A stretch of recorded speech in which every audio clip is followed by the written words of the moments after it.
मधुबन के बाबा मुरली वाले, आपका क्या कहना, आपका क्या कहना। ओम शांति। 7 दिसंबर 2024 शिव बाबा के महावाक्य सुनेंगे। बाबा बोले, मीठे बच्चे, सारा मदार कर्मों पर है। सदा ध्यान रहे कि माया के वशीभूत कोई उल्टा कर्म न हो जिसकी सजा खानी पड़े। प्रश्न है, बाप की नज़र में सबसे अधिक बुद्धिमान कौन है? उत्तर है, जिनमें पवित्रता की धारणा है वही बुद्धिमान है, और जो पतित है वो बुद्धिहीन है। लक्ष्मी नारायण को सबसे अधिक बुद्धिमान कहेंगे।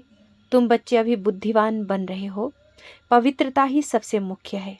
इसलिए बाप सावधान करते हैं, बच्चे ये आंखें धोखा न दे, इनसे संभाल करना। इस पुरानी दुनिया को देखते हुए भी न देखो, नई दुनिया स्वर्ग को याद करो। ओम शांति। मीठे मीठे सिखलदी बच्चे, ये तो समझते हैं इस पुरानी दुनिया में हम अभी थोड़े दिन के मुसाफिर हैं। दुनिया के मनुष्य समझते हैं अजुन 40,000 वर्ष यहाँ रहने का है। तुम बच्चों को तो निश्चय है ना, ये बातें भूलो नहीं।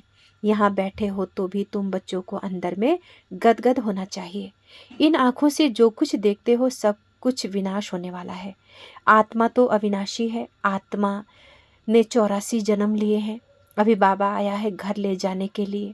पुरानी दुनिया जब पूरी होती है तब बाबा आते हैं नई दुनिया बनाने।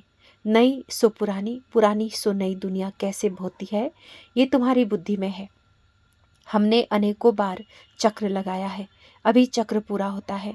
नई दुनिया में हम थोड़े ही देवता रहते हैं, मनुष्य नहीं होंगे। बाकी कर्मों पर सारा मदार है। मनुष्य उल्टा कर्म करते हैं तो वो खाता जरूर है। इसीलिए बाबा पूछते हैं कि इस जन्म में कोई ऐसे पाप तो नहीं किए हैं। यह है पतित छिछी रावण राज्य। यह अंधकारी दुनिया है, यह धुंधकारी दुनिया है। अभी बाप तुम बच्चों को वर्षा दे रहे हैं। अभी तुम भक्ति नहीं करते, भक्ति के अंधियारी में धक्के खाकर आए हो। अभी बाप का हाथ मिला है। बाप के सहारे बिगड़ तुम विषय बैतरणी नदी में गोते खाते थे। आधा कल्प है ही भक्ति। ज्ञान मिलने से तुम सतयुगी नई दुनिया में चले जाते हो। अभी तो यह है पुरुषोत्तम संगम युग, जबकि तुम पति छीछी से गुलगुल कांटों से फूल बन रहे हो। ये कौन बनाते हैं? बेहद का बाप। लौकिक बाप को बेहद का बाप नहीं कहेंगे। तुम ब्रह्मा और विष्णु के भी ऑक्यूपेशन को जान गए हो, तो तुम्हें कितना शुद्ध नशा रहना चाहिए। मूल वतन, सूक्ष्म वतन, स्थूल वतन, ये सब संगम पर ही होता है। बाबा बैठ अभी तुम बच्चों को समझाते हैं पुरानी और नई दुनिया का ये संगम युग है। पुकारते भी हैं कि पतितों को पावन बनाने आओ। बाप का भी संगम पर पाठ चलता है। क्रिएटर डायरेक्टर है ना, तो जरूर उनकी कोई एक्टिविटी होगी ना। सब जानते हैं कि उनको आदमी नहीं कहा जाता, उनको तो अपना शरीर ही नहीं, बाकी सबको मनुष्य व देवता कहेंगे। शिव बाबा को न देवता न मनुष्य कहेंगे। ये तो टेम्परेरी शरीर लोन में लिया हुआ है, गर्भ से थोड़े ही पैदा हुए हैं। बाबा खुद कहते, बच्चे शरीर बिगर मैं राजयोग कैसे सिखलाऊंगा। हमको मनुष्य लोग भल कह देते हैं कि ठीक कर भीतर में परमात्मा है, परंतु अभी तुम बच्चे समझते हो कि मैं कैसे आता हूँ। अभी तुम राजयोग सीख रहे हो। कोई मनुष्य तो सिखला न सके, देवताएं तो राजयोग सिखा न सके। यहाँ इस पुरुषोत्तम संगम युग पर राजयोग सीख कर देवता बनते हैं। अभी तुम बच्चों को अथाह खुशी होनी चाहिए। हमने अभी 84 का चक्र पूरा किया। बाप कल्प कल्प आते हैं। बाबा खुद कहते हैं ये बहुत जन्मों के अंत का जन्म है। श्री कृष्ण तो सतयुग का प्रिंस था, वही फिर 84 का चक्र लगाते हैं। शिव बाबा तो 84 के चक्र में नहीं आएंगे। श्री कृष्ण की आत्मा ही सुंदर से श्याम बनती है। ये बातें किसी को पता नहीं। तुम्हारे में भी नंबरवार ही जानते हैं। माया बहुत कड़ी है, किसी को भी छोड़ती नहीं। बाप को सब मालूम पड़ता है। माया ग्राह एकदम हप कर लेती है। ये बाप अच्छी रीति जानते हैं। ऐसे नहीं समझो बाप कोई अंतर्यामी है, नहीं। बाप सभी की एक्टिविटी को जानते हैं। समाचार तो आते हैं ना। माया एकदम कच्चा ही पेट में डाल देती है। ऐसी बहुत बातें तुम बच्चों को मालूम नहीं पड़ती है। बाबा को तो सब मालूम पड़ता है। मनुष्य फिर समझ लेते परमात्मा अंतर्यामी है। बाबा कहते मैं अंतर्यामी नहीं हूँ। हर एक की चलन से मालूम तो पड़ता है ना। बहुत ही छिछी चलन चलते हैं। इसलिए बाप घड़ी घड़ी बच्चों को खबरदार करते हैं, माया से संभालना है। फिर भल बाप समझाते हैं तो भी बुद्धि में नहीं बैठता। काम महाशत्रु है, मालूम भी न पड़े कि हम विकार में गए हैं। ऐसे भी होता है। इसलिए बाप कहते हैं कुछ भी भूल आदि होती है तो साफ बता दो, छिपाओ मत, नहीं तो 100 गुना पाप हो जाएगा। वो अंदर खाता रहेगा, वृद्धि होती रहेगी, एकदम गिर पड़ेंगे। बच्चों को बाप के साथ बिल्कुल ही सच्चा रहना है, नहीं तो बहुत बहुत घाटा पड़ जाएगा।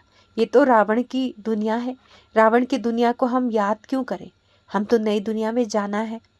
बाप नया मकान आदि बनाते हैं तो बच्चे समझते हमारे लिए नया मकान बन रहा है, खुशी रहती है। ये तो बेहद की बात है। हमारे लिए नई दुनिया स्वर्ग बन रही है। अभी हम नई दुनिया में जाने वाले हैं।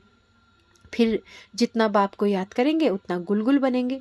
हम विकारों के वश हो कांटे बन पड़े हैं। तुम बच्चे जानते हो जो नहीं आते वो तो माया के वश हो गए हैं, बाप के पास है ही नहीं। ट्रेटर बन गए, पुराने दुश्मन पास चले गए। ऐसे ऐसे बहुत को माया हब कर लेती है, कितने खत्म हो जाते हैं। बहुत छिछी हैं जो कहकर जाते हैं हम ऐसे करेंगे, ये करेंगे, हम तो यज्ञ में प्राण भी देंगे। लेकिन आज वो है नहीं। तुम्हारी लड़ाई ही माया के साथ है। दुनिया में ये कोई नहीं जानते कि माया से लड़ाई कैसे होती है। शास्त्रों में फिर दिखाया देवताओं और असुरों में लड़ाई हुई, फिर कौरवों और पांडवों की लड़ाई हुई। कोई से पूछो ये दो बातें शास्त्रों में कैसी है? देवताएं तो अहिंसक होते हैं, वो होते ही है सतयुग में। वो फिर क्या कलयुग में लड़ने आएंगे? कौरव और पांडवों का भी अर्थ नहीं समझते। शास्त्र में जो लिखा है वही पढ़कर सुनाते रहते हैं। बाबा की तो सारी गीता पढ़ी हुई है। जब ये ज्ञान मिला तो विचार चला कि गीता में ये लड़ाई आदि की बातें क्या लिखी है। श्री कृष्ण तो गीता का भगवान नहीं है। इनके अंदर बाप बैठा था तो इन द्वारा उस गीता को भी छुड़वा दिया। अभी बाबा द्वारा कितना सोजरा मिला है। आत्मा को ही सोजरा होता है। तब बाबा कहते हैं अपने को आत्मा समझो, बेहद के बाप को याद करो। भक्ति में तुम याद करते थे, कहते थे आप आएंगे तो बलिहार जाएंगे, परंतु वो कैसे आएंगे, कैसे बलिहार जाएंगे ये थोड़ी समझते थे। अभी तुम समझते हो। जैसे बाप है वैसे हम आत्माएं भी हैं। बाप का है अलौकिक जन्म। तुम बच्चों को कैसे अच्छी रीति पढ़ाते हैं। तुम खुद कहते हो ये तो वही हमारा बाप है जो कल्प कल्प हमारा बाप बनते हैं। हम सभी बाबा बाबा कहते हैं, बाबा भी बच्चे बच्चे कहते हैं। वही टीचर रूप में राजयोग सिखलाते हैं, विश्व का तुमको मालिक बनाते हैं। तो ऐसे बाप का बनकर फिर उसी टीचर से शिक्षा भी लेनी चाहिए। सुन सुन कर गदगद होना चाहिए। अगर छिछी बने तो वो खुशी आएगी ही नहीं। भल कितना माथा मारे, वो फिर हमारे जाति भाई नहीं। यहाँ मनुष्यों के कितने सरनेम होते हैं, वो सभी है हद की बातें। तुम्हारा सरनेम देखो कितना बड़ा है। बड़े ते बड़ा ग्रेट ग्रेट ग्रैंडफादर ब्रह्मा, उनको कोई जानता ही नहीं। शिव बाबा को तो सर्वव्यापी कह दिया है, ब्रह्मा का भी किसी को पता नहीं। चित्र भी है ब्रह्मा विष्णु शंकर, फिर भी ब्रह्मा को सूक्ष्म वतन में ले गए हैं। बायोग्राफी कुछ भी नहीं जानते।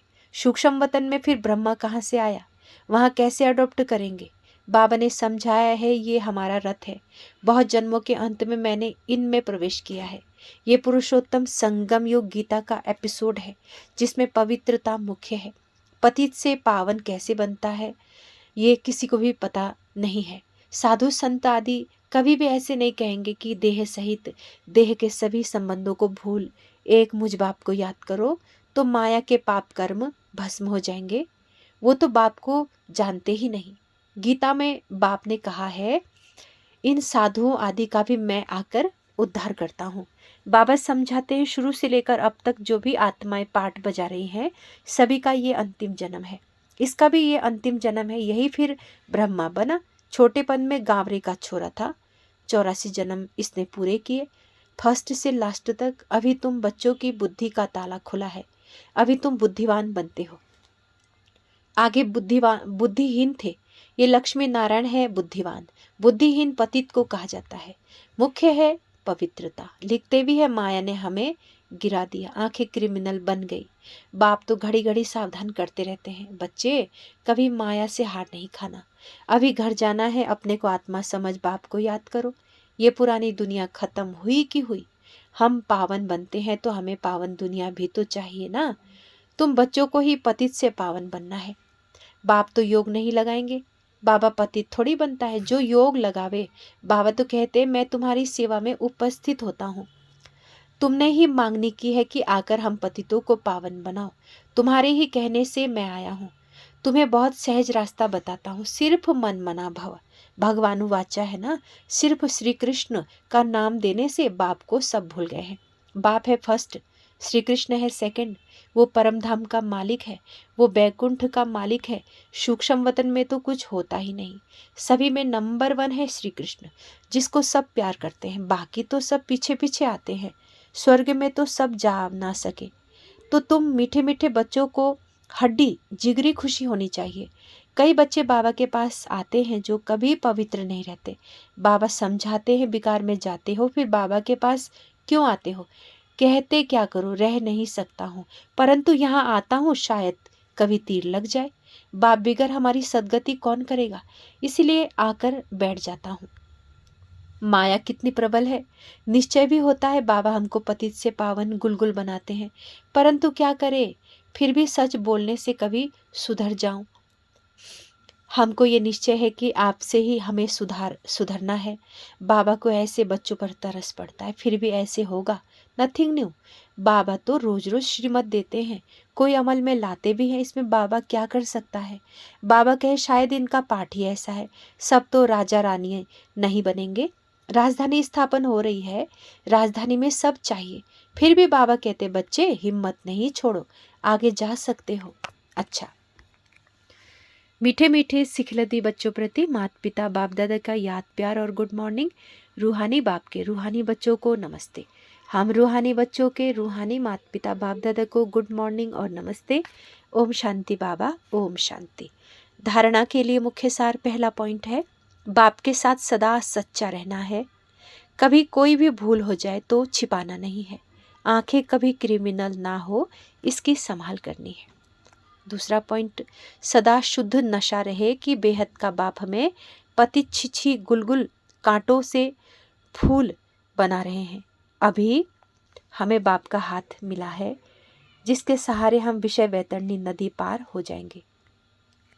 वरदान है पावरफुल ब्रेक द्वारा सेकंड में नेगेटिव को पॉजिटिव में परिवर्तन करने वाले स्वपरिवर्तक भव। विस्तार, जब नेगेटिव अथवा व्यर्थ संकल्प चलते हैं तो उसकी गति बहुत फास्ट होती है।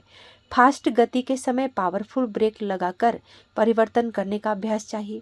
वैसे भी जब पहाड़ी पर चढ़ते हैं तो पहले ब्रेक को चेक करते हैं। आप अपनी ऊंची स्थिति बनाने के लिए संकल्पों को सेकंड में ब्रेक देने का अभ्यास बढ़ाओ। जब अपने संकल्प व संस्कार एक सेकंड में नेगेटिव से पॉजिटिव में परिवर्तन कर लेंगे, तब स्व परिवर्तन से विश्व परिवर्तन का कार्य संपन्न होगा। स्लोगन है, स्वयं प्रति और सर्व आत्माओं के प्रति श्रेष्ठ परिवर्तन की शक्ति को कार्य में लाने वाले ही सच्चे कर्मयोगी हैं। स्वयं प्रति और सर्व आत्माओं के प्रति श्रेष्ठ परिवर्तन की शक्ति को कार्य में लाने वाले ही सच्चे कर्मयोगी हैं। ये थे शिव बाबा के महावाक्य। अच्छा, ओम शांति, ओम शांति, ओम शांति।